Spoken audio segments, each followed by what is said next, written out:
Hi, and welcome to another Seeds Astrology video. Thank you so much for joining us. This video will be covering the full moon happening in the sign of Virgo on February 27th. And we are really excited to be home, back in our tiny home in Durango, Colorado. Back home, Yes. right here. Yeah. After spending nearly 3 months away, doing a bit of a retreat, really working on our seeds project a lot, really diving into a design process for our personal lives and what we're offering to the world. And now we're back, and we live in a community here, and we're approaching a growing season where we'll be tending and stewarding this land to supply food for the community and for ourselves, and to learn what it is to grow food in a regenerative way, and to steward the land in a regenerative way using permaculture principles. And so we're excited to be back in this process and sort of getting back into connection with the earth and really planning this growing season and making sure everything is in place, working with the community and this community building process and design process that we've been in, which has been really rich and fulfilling. And so it feels really nice to be back in this space, and it kind of mirrors this sort of beautiful energy that is emerging right now as planets start moving into the sign of Pisces. And we got this Virgo full moon. This is a very mystical, magical, sparkly kind of time, and we're going to get into more details of what that is. But yeah, if you maybe want to introduce this full moon and this time and this season and what we can be expecting. Yes, thank you so much. The Virgo Pisces axis is really an axis of healing. Virgo is the sign of the healer, the holistic healer. It's also an earth sign, and it's the quality of earth that is the fertile earth, the womb of the earth that can sprout and plant new seeds. And Pisces is the beginning and the end. It's the last sign of the zodiac. And so Pisces, in a lot of ways, can be thought of as the seed, actually. It is informed by the whole rest of life and creation encapsulated within it. It has the blueprint as well at the same time for the future possibility that it can become. So it is the end and it's the beginning. It's a bridge from the before to the after. And so Pisces making this axis line to Virgo, which in some ways is more of the material plane, and Pisces is very multi-dimensional, deep waters, very spiritual. Virgo, more of this sort of, tangibility, this practicality in some ways, but very healing. And together they really have this access of different qualities of what it is to be in a deep healing process. So full moons, as we know, is a culmination, it's an ending, it's a full illumination of some matter at hand. And so with the full moon in Virgo, across from this energy in Pisces, there's really a conversation here about what have we been choosing to lean into to heal in ourselves, to illuminate what needs to be known, what needs to be felt, maybe even in a somewhat painful way or difficult way, but what is asking to be seen. And Virgo being this earth kind of conditions of what can plant or grow the seed, and Pisces being that seed, what are the conditions and the foundations that we've set in our lives that can truly sprout the spiritual, cosmological, multi-dimensional seed that is yearning to be blossoming and sprouting within ourselves and in our communities and in our lives. Yeah, so Pisces rules dreams. And that was a really beautiful explanation of these polarities, right? So we have the Piscean dream as the sun has moved into Pisces now. And Venus has moved into Pisces now, and we have Neptune in Pisces, which has been there for some time. So we have this shift from Aquarius to Pisces. And so this dream, the mystical, the magical, the multidimensional, the spiritual. And in the Pisces season, what's really beautiful is when you connect a place, and particularly places that have a lot of seasons. I grew up in a place that didn't have many seasons in Southern California, so I didn't really resonate with this as much, but you can still feel it wherever you are on the planet. But here in the mountains, I really love and sense this Piscean season, right? So you winter is still here, right? The snow is still on the ground, but there's this whisper of spring that's moving through the air, a quickening, a remembering, right, of the summer, of the spring, of something new. And so Pisces can be considered like the dream, right? The seed, the dream of the earth at this time in this season, right? The seed beginning to quicken under the ice, under the snow, letting go. The earth is letting go. The place is letting go of the winter and starting to say yes to the spring. But it isn't fully let go of the winter, and it hasn't fully said yes to the spring. So it's in that place of endings and beginnings. And this is why I love that metaphor of the seed, right? Where when you hold it in your hand, it's encapsulating the entire past, woven into its very essence, right? Its whole genetic train of how it got, its chain of how it came into being is there. And there's an image, right? Metaphorically speaking, there's an image implanted in this seed of what it can become based upon what it was. But what it can become is something new, right? You plant that seed in the ground and it will grow in new ways. Now, if we look at the Virgo axis, if we come across to the other side of Virgo, well, Virgo is that container, is the ground itself, right? So when we are planting seeds, right, we can hold the seed and imagine new possibilities. But if we don't tend the soil, don't do the embodied action of actually working in the physical realm, in the material realm, to create the conditions for the spiritual to emerge, for the blossoming of that seed to happen, it won't happen, right? So this is where Pisces is in its best, when it's balanced with an embodied sense, right? With the embodied Virgo quality of creating the container. Virgo also rules the body, right? So we could have it, and this is the same metaphor applied to ourselves. We each have a seed of possibility, right? When this is a lot of our work at Seeds comes around this concept. We're born with an image. We're born with an image, and it's part of our life task to discover that unique image that's ours to live into, that unique niche that's ours to fill within the wider ecosystem of this life experience. And so we can find that image, right, in the mythopoetic landscape. But we also need to tend the material. We need to live that image into being. We need to cultivate a life that can allow for the truest essence of who we are to emerge. So that this is this dynamic polarity that is arising at this time of like, what do we need to do? What needs to be illuminated about our physical spaces, about our own bodies, about our health, about how we're tending our own lives, about our communities, our relationships. Like, what is our container? What is our material space that we're occupying? And is it the right conditions for the truest, deepest dream and image of who we are to emerge?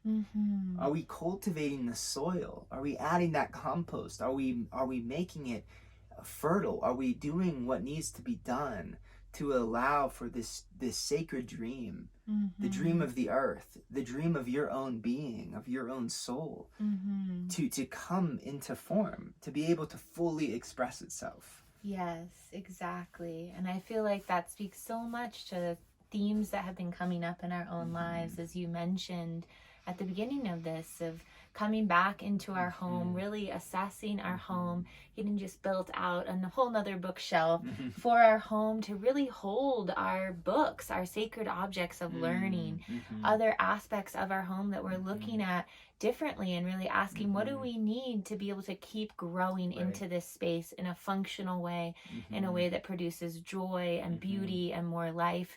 We're really looking at that in our routines and our patterns, in how often we get outside and how we move our bodies, how we tend to our bodies, what we're eating, what our diet wants to be in these last few weeks of winter, to help us sort of have that launching pad on which to spring forth as spring emerges. We're thinking about that in our community building process. what kind of accountability structures, what kind of practices of organization, collective decision making do we want to have, and do we want to grow in this community with other human beings that will be the fertile ground in which we can unleash collective creativity and mutually support one another, and even come to just truly know and see and trust one another more deeply, which is such a sacred act and is that container that will help each of us feel that we can live in more reciprocity. And then how are the ways that we want to tend the soil and the earth of this place? How do we want to be planning our gardens and thinking about our rain catchment systems and wondering about our energy usage? How do we want to be in right relationship on those material plane questions, so that these big dreams of possibility of really getting to be a conscious agent of the evolutionary process of the earth herself, of life herself, these big dreams that we have through this project of seeds and what we feel the times are asking of us can be rooted and grounded and grown in place on all of those scales of understanding the conditions and the containers that help promote life. The imbalance on the opposite side, right? The Virgo. So what you're talking about is all of these things that we're doing and can be doing to help facilitate the dream of the earth coming into being, the dream of this place, the dream of this community, the dream of our partnership, the dream of my own life. What do I actually need to tend on the material and the physical to allow that dream to emerge and live into itself as best as it possibly can, right? And it's never going to be perfect. And so that's why this idea that we've been playing with a lot here in this community and in our own partnership and in our own lives is, how can that work be a playful process? And this is where there's a synthesis between Pisces being and Virgo doing. I feel like our culture splits them into duality. I'm in the being mode, I'm in the doing mode. But when we engage with nature, we see in its being how much doing is actually happening, right? If you're really spending time with a forest, if you're really connecting to the place, so much emerges over the course of a season. It's really spectacular. But when you're in it, it's just such a being state. Everything is in its beingness, just expressing its uniqueness. And through that is in the work too. They're fully embodied in both the Virgo and the Pisces state. And so this is a real question that we ask ourselves in a design process, in right now at this time, as we look ahead to what's in front of us, right, as a community, in our own work with the Seeds Project and everything else that we're doing in our lives. Like, this is a real time for dreaming up possibilities. But it's not forgetting the moon wants to illuminate also the Virgo side of things, of like, let's also think practically, but let's weave these two things together, the dream and the practical, in a playful manner. How can what we're doing and what we're designing and what we're creating and what we're dreaming, how can we move towards that and take the steps that we need to take in a playful manner, so we don't just fall too deeply into the Virgo side of things and forget about the beautiful part of life, which is the dreaming being. Yes. And how can we trust that process? This theme of trust has been coming up a lot for each of us and at all scales of our experience. How can we trust that process, which is just such a natural process of life itself, of the seed itself, to know that when the conditions are right, it knows nothing else but to kind of shake itself out of the husk of its skin and to rise up above the soil and to reach for the light and to open itself. It knows that. It's deeply woven into its essence. And so too, as life, as conscious agents of life, we know how to move towards healing. We know how to move towards grace. We know how to move towards unfoldment and integration. That lives deep within us. We have a natural tendency for homeostasis, for balance, for equilibrium. And how do we trust that process? How do we trust the intuitive, innate quality within each of our hearts and minds to move towards greater harmony, to move towards greater collaboration and mutual healing and support, to see ourselves as not different from life or from this process of the Piscean to Virgo material and the being and the doing of the healing process, but actually that's woven within us, and that we can almost surrender to that process of not only wanting to expand our consciousness and our mind in these spiritual ways, but also striving to lay the foundations and doing the difficult but important and meaningful labor to allow those conditions to flourish. Right. And at this time with the full moon is illumination, right? So when that full moon enters Virgo, it can be illuminating the conditions for that seed, right? And that can be both beautiful, of like, wow, the conditions are really ripe. And it also can be, because Virgo can be quite critical. Virgo can be quite discerning too, and practical. And so, you know, some things that are coming up this year for us, like right now, it's like, oh, wow, we have some low water here on the farm. We need to figure out new systems of collecting rainwater in creative ways. We need to work with the limitations of place and the feedback that we're getting from place in order to live in more right alignment, right? So this is information coming in about the conditions of the earth that we are inhabiting, of the place that we are existing in, and also around the community and partnerships, and our lives in general could be revealing a lot of the details about how ripe those conditions are and what adjustments might need to be made over the course of, you know, the year ahead or the next 6 months in order to really lay the foundations and allow this Piscean seed that's being planted at this time in order to sprout. And that's kind of moves me into this next space that we want to talk about. Some of the other aspects happening here is that one thing we've been mentioning a few times is Saturn in Aquarius, right? And this is going to be a major theme. Saturn moving through Aquarius over the next few years, and over particularly this year, making squares to Uranus and Taurus, right? This is a very powerful dynamic that's going to shape the tone, the overall sort of base tone of our year, with these two big outer planets that sort of set collective conditions that can generate big experiences beyond our individual control, part of the collective field that we are experiencing. And this will also show up in the microcosm of our lives. But this square is a really dynamic tension. And with just Saturn in Aquarius, we're looking at, Saturn is actually used to be the ruler of Aquarius, which is really interesting to think about, because we oftentimes think of Saturn so opposite than Uranus, which is the current ruler of Aquarius. With Aquarius being the future and liberation, and Saturn being restriction and time and conservatism, it seems paradoxical, but the wisdom in that is very profound. In that the liberation of the future comes through time and comes through the practical work, right? Where Saturn was considered the boundary. The ancients saw Saturn as the boundary place for the true magician, right? The one that the true alchemist would break through Saturn, but it wasn't transcending time. It was through time that the true magician would emerge, and that the realization that we are simply a node in this river of becoming, that we are emergent out of life at this particular moment in time in service to life.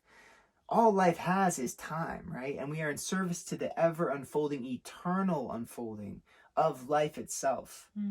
And Saturn says it's in the details, right? It's focusing in every moment, working with time, that the true expansion and liberation of the future happens. So this Saturn placement in Aquarius, I think, is really beautiful and giving us all this practical guidance through this new shift into Aquarius. Like, it's not just going to happen right now or tomorrow. It's going to happen through our determination and our consistency and our practicality in working with the details of every moment. The beautiful contrast to this is Uranus, the other ruler of Aquarius, is in a square to Saturn in Aquarius in Taurus, where Taurus is about consistency and steadiness and slowness, and Uranus being explosive, expansion, and quick. with that future energy, Uranus in Taurus, again, we're getting this double lesson here of it's actually in the details. It's actually in the slowness. It's actually in planting and growing that seed from like growing a tree from seed, that we learn the lessons of wisdom. So yeah, tell us a little bit more about this square, because this is a major theme that I think we all should be aware of at this time, and particularly over the course of this year. Yes, I love the way you helped explain those kind of polarized experiences of Saturn in Aquarius and Uranus in Taurus, that both have these qualities of liberation and freedom and future looking, and these qualities of it's actually through the detail and the groundedness and the consistency that liberatory energy is going to be able to sprout over time. And that feels very helpful for me to see that in both of those signatures. And then how they are speaking to one another is really interesting. Squares in general are a dynamic tension that sort of demands some kind of action, some kind of reconciliation. And so we've thought about this and noticed that with this square in this way, there may be ways that we would see this collectively as large sort of ecological challenges, issues. Taurus rules agriculture, rules the earth. And I feel like it's very interesting. This square was kind of exact right as these huge storms, this Arctic storm was coming across the Midwest and Texas. There was this tension between sort of what kind of structures and systems, Saturn, do we need for the future and for the collective future, Aquarius, in relationship with the earth herself. And we really saw this strain on those systems. These systems, this grid does not seem equipped to be able to actually meet the challenges of our changing climate. So we saw some of those right at the time of this first square, some ecological challenges that foretell us that the future world is going to need different understanding of the systems to help support life being able to sustain itself into the future. Yeah, this is a really interesting point, because Aquarius rules electricity. Saturn is constriction and pressure. In a square to Uranus and Taurus, with Taurus ruling also the earth, being an earth sign, and Uranus being big and explosive and powerful energy.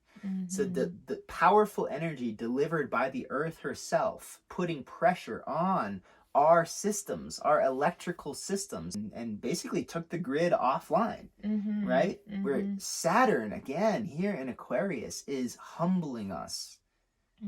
We might think we're so advanced in all these ways, but look, like we have a weather system come through, and we have a whole grid of a whole state go down for an extended period of time where people are suffering in the cold.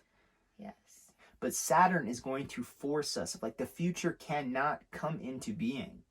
This Aquarius revolutionary season cannot come into being until we take care of the details, until we look beneath the surface, till we realize what foundations we're actually trying to grow the future on, and realize that they're crumbled, that they need to be restructured, they need to be reformed. And so with this Uranus square, right, with Taurus also rules our money systems, rules our finances. We're seeing huge fluctuations with Bitcoin and cryptocurrencies and the financial markets, with the whole GameStop thing that came in as Saturn was moving into the square. So we're going to see 3 of these squares as Saturn goes retrograde, and these two planets connect in this dynamic tension over the course of 2021.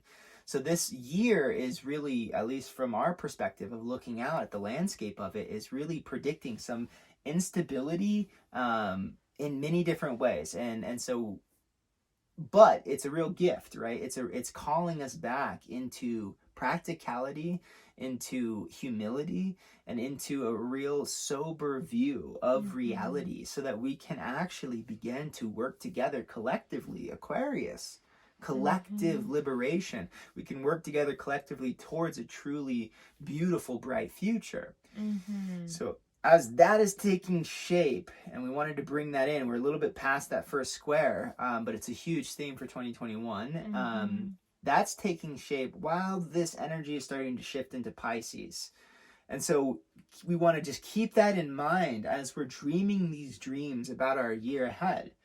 Because what we saw last year, a lot of people fell into this experience where Venus came in conjunct Neptune, which we're going to see when we get a new moon coming up in a few weeks, where Venus came in conjunct Neptune and planted a seed of possibilities, that there was so much hope and excitement for 2021 and 2020, excuse me. And as it came into its first quarter square, the realization of the facts of COVID started coming in, and realizing, oh, actually, it's not going to look like we thought it was going to look. And so while I'm inviting everyone, and we're inviting everyone to dream big, right? To think about your life and what are the conditions to allow for this seed of potential and possibilities to emerge, to allow the beauty of this Pisces season to come in, but to still hold the practicality of these bigger cycles that we are collectively in, right? So our dreams and our imaginings and our inspiration, we feel like should always be woven into the contextual landscape of the times. And how can being in service to collective liberation, and how can having sober eyes of the nature of reality also be a playful, joyful, magical, mystical experience where we are sharing in a collective moment that is really intense, that is full of intensity. Exactly.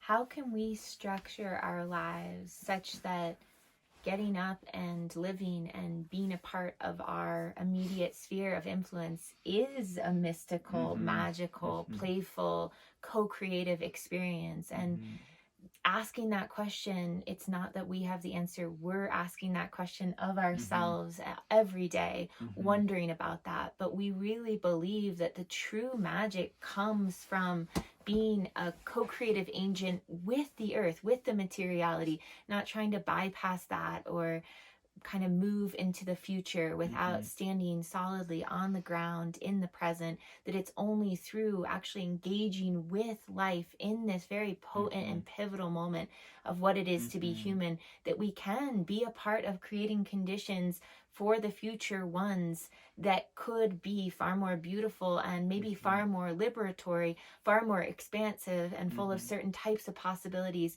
that may not be truly accessible to us right now. We really believe that we are a transitional people, transitional generations, where we have the opportunity to see with clear eyes what is coming, and we get to be a part of helping to ameliorate the harshest realities of what these changes in our ecological landscape, our human landscape could be, and help shape a future that protects and honors life as best as we can, because we can see the writing on the wall, and we get to be a part of attending to that and serving the future ones who we know will be so grateful for every effort that we put towards being a part of this unfolding story. Yeah, thank you for that. And that's, I think, the highest gift Pisces wants to offer us is deep meaning, right? Where Pisces is our imagination. When we align our imagination and our deepest spiritual love for life coming into being with the nature of the times, with the spiritual nature of the times, the actual foundations of this moment, when those two come together, Pisces is in its highest expression, right? Because in its lower nature, it's dissociative, it's illusionary, it's creating fantasy dimensions, it's living in a virtual reality that is wanting to check out of the nature of the times. It's feeling passive or victimized or not empowered to make difference or change, sort of lost in a sea of murky and confused waters. Yes, so this Piscean invitation, right, to realize the higher nature of the moment is inviting us to deep meaning that maybe many of us have never felt in our lives. To be truly part of planting the seeds of a new world, because we were brave enough to see what is actually true and imagine future possibilities inspired by that pain or by that grief that might be emerging in these moments. To utilize the gift of Pisces with the polar point of Virgo, seeing clearly, being practically in the world, and then imagining what could come, the amazing transformation that can come when we come together and exchange information and ideas, Aquarius. When we link up and come together for truly liberatory purposes, when we see things objectively and scientifically, and we just start from the beginner mind to start exploring and experimenting with new possibilities.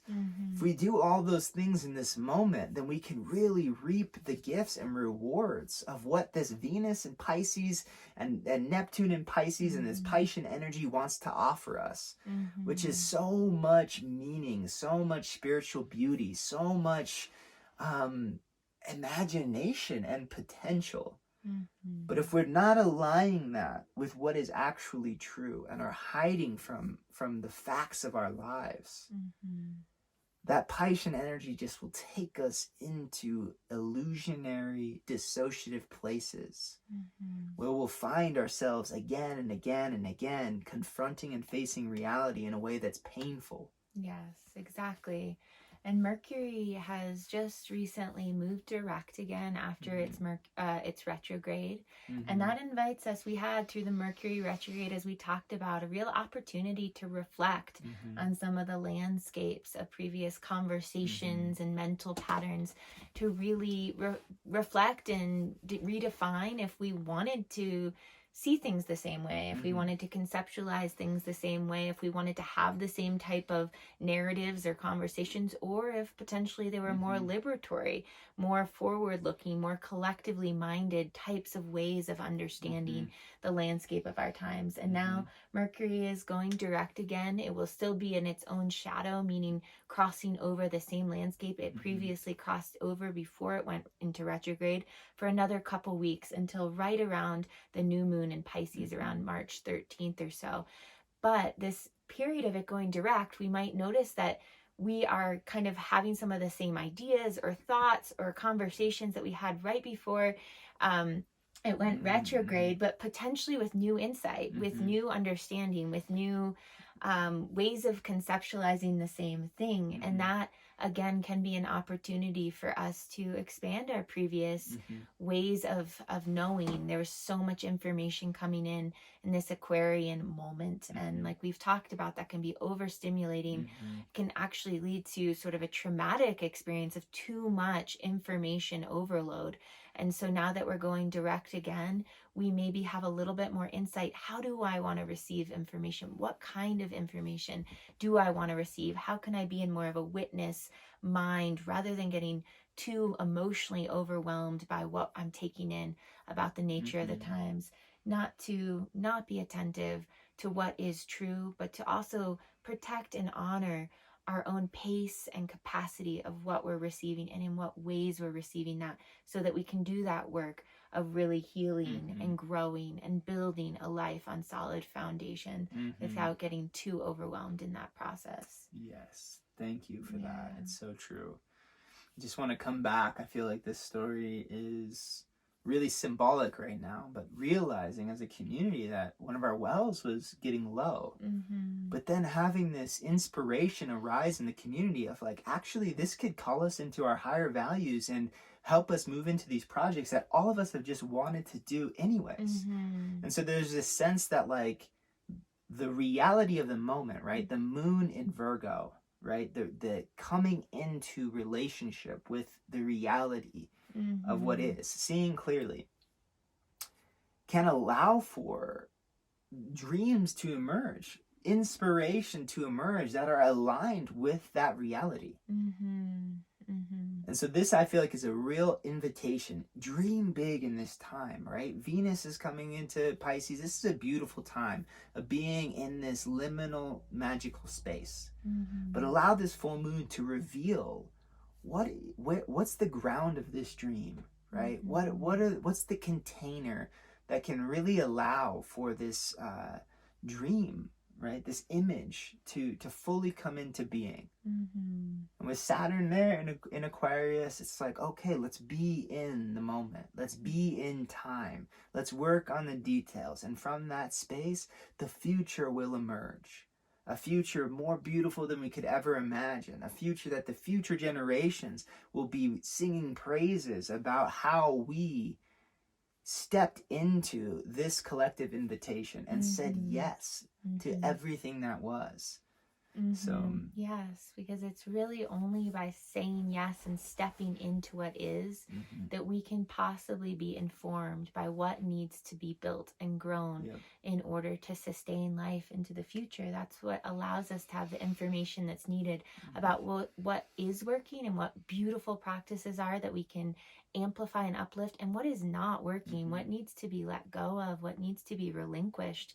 And through that process of actually coming into reality, like you're saying, that's what allows us to have the wisdom, to have the intuition, to have the knowledge, to have the felt sense of what it is that we're striving to grow into being. Yes. So thank you so much for joining us. We hope you got some things out of this conversation and out of this video. We wish you the best in this time, in this Piscean season. Wish you beautiful dreams and inspiration. So thank you so much if you join and if you watch this, and we look forward to our next offering, our next time together. Yes. Be well.